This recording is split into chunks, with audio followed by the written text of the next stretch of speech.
Masquera say Zimbabwe, welcome to our channel Zim Confessions and Deep Secrets. Kana kari kutanka kukuya paneno channel, please don't forget to subscribe. Kana chungwa garo ka subscribe, but don't forget to comment and share this video. Nasi mure Zimbabwe tabigirai nyaya ya buditswa nepindula news yo ya buda chitaura pamsoro pekusungwa kwaitwa Jameson Timber, the leader of the Citizens Coalition for Change faction, iyo irikunzi iri loyal to the former party's president Nelson Chamisa Timber.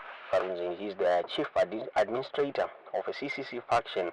Iyo inema members they are close to Chamisa. We are quit about the Citizens Coalition for Change muna January this year. Ashtora iye achitibato iri angara infiltrate kwa ne the ZANU-PF led government. So according to the lawyer agency Gumbo Timber, ni mwana wao ni wao 40 my youths barukunzi, they were attending a private June 16 youth day meeting muswe Sunday kumba kwa Jameson Timber ku Avondale mu Harare barukunzi ndo pakwa mapurisa wakavasunga. So honorable Timber my youths barukunzi vakarowa zvakanyanyisisa yokuti vakakuwara vatimba ne 20 my youths barukunzi kutaura kwatrukuita, they are detained at Avondale police. Then vamwe the mamwe 20 the other group akaendeswa ku the Harare Central Police Station mure Zimbabwe.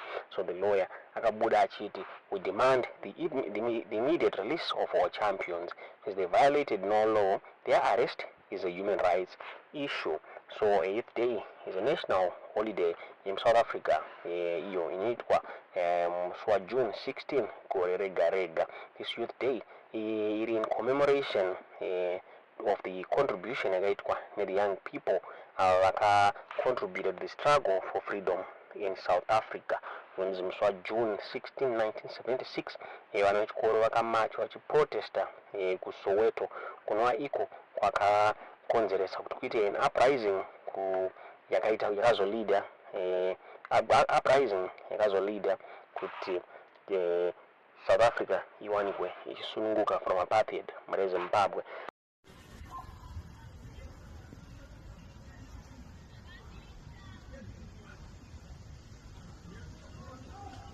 We saw more than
Baroka, mayuchi edu anaungana akirangarania Day of the African Child. Saka nasi ndo rangari zivaranga wakaungana mu Harare vachirangarira zvakakosha zvikuru kumwana waAfrica. Saka mayuchi edu vandoungana paPasport edu vachida kurangarira zuva iri. Chanesa mayuchi edu akundana paya mapurisa vavuya vakapakatire zvombo, vane zamboko, vane ma-AK-47, ndo pavasvika paPasport pedu ndo kupera kukanda matiegasi vachirigire kuti mudenga, ndo pavamwe vachaparira mhanya, vamwe vatotoka makumbo nechiitiko ichi. Asi mhosva chaita yaparwa apapo hapana, nekuti zuva iri izuva ragara richingopemberedzwa itoninda nechimavheri rinozikamwa nemunhu wese kuti nemakarei vaita izvozvo inoshava kuti zviri pake. Kana muchiungana pamba pavachibaya inonzi private place, hamuziisi mapurisa. Kana muchiungana pahochipiteni hamuziisi mapurisa because it's a private place. Kana muchinoita gungano rakadaro papublic place ndo pamunoziisa mapurisa nekutedzera mutemo womopa sezvauri. Asi chiitiko ichi anochitira paofisi pedu. Vanhu vasunga vanosvika kuma50 in number. Vamwe kutaura kudai so vari paVondero police station, vamwe vari paHarare Central police station, vamwe vari kuWaterfall police station. Vanogwa muzipoka. Saka mabheka edu vari kumanya neyari. Tidatoti mhosva yamuchadzona indeyei nekuti kuungana vanhu vachipemberera zuva reThe Day of the African Child haisiri mhosva, uye gungano iri tingiraitirwa pamba panapa useni asi mangwana tori zvene rimwe gungano rachaitira kuchinhoi kupemberera zuva reThe Day of the African Child. Saka regai ndinenderi ndichiti aiwa vana veZimbabwe musavhunduka, vechidoko veZimbabwe musavhunduka, munobvumidzwa kuungana muchipemberera zuva iro. Izuva rakakoshera vana veZimbabwe, izuva rakakoshera Afrika yose. Saka tirikuenderera mberi mukomajonga aiwa zvemapurisa ava tagara timbogara navoka totimbotenderera tinavo munzvimbo hatigoni kusaizvo nekuti hatina mhosva yatinge tapara kuti vanhu vaungane vachipemberera zuva reThe Day of the African Child haisiri mhosva. Saka tiri kuenderera mberi nyika yose nemazuva takatara tichinge tichita mhemberero iyi. ndofunga mangozvinzwira muri Zimbabwe zvataurwa naAmos Chibaya vachitsanangura chiitiko ichi zvichinzi vamwe vachikoka makumbo, vanhu vachizvambaradzwa nemapurisa muri Zimbabwe. Tisingazivi kuti munoionawo sei nyaya iyi.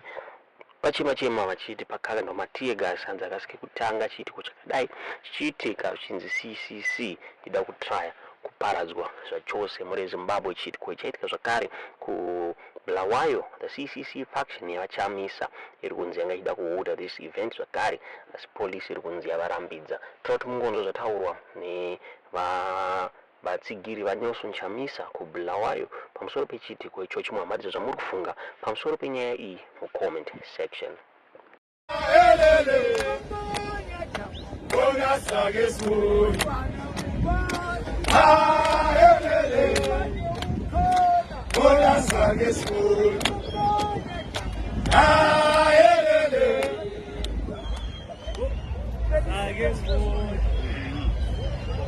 Thank you, fellow Africans. Greetings, the citizens of Zimbabwe. God put Zatunga, Kobulawayo.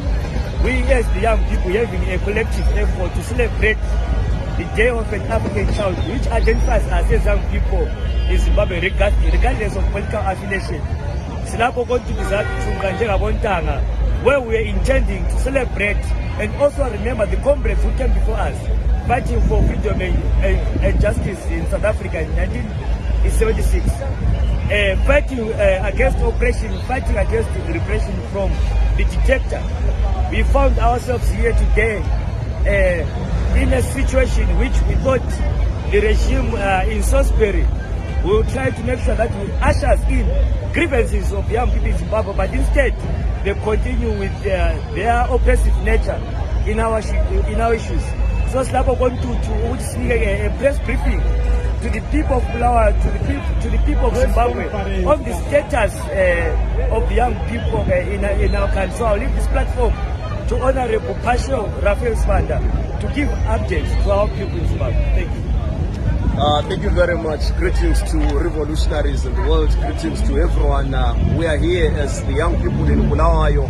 It's very sad because the regime has cancelled our program for the June 16. Well, we want to put it clear that they cannot stop an idea whose time has come. We will continue as the young people. We will gather the young people of this country because no one will stop our idea of organizing for the young people. So we want to urge every young person across the globe, across the country here in Zimbabwe, that let us unite and ensure that we push the very same spirit of Solomon Kalushi Mashang and keep fighting for the young people of South Africa. They did show us the way, and we were commemorating the Day of the African Child.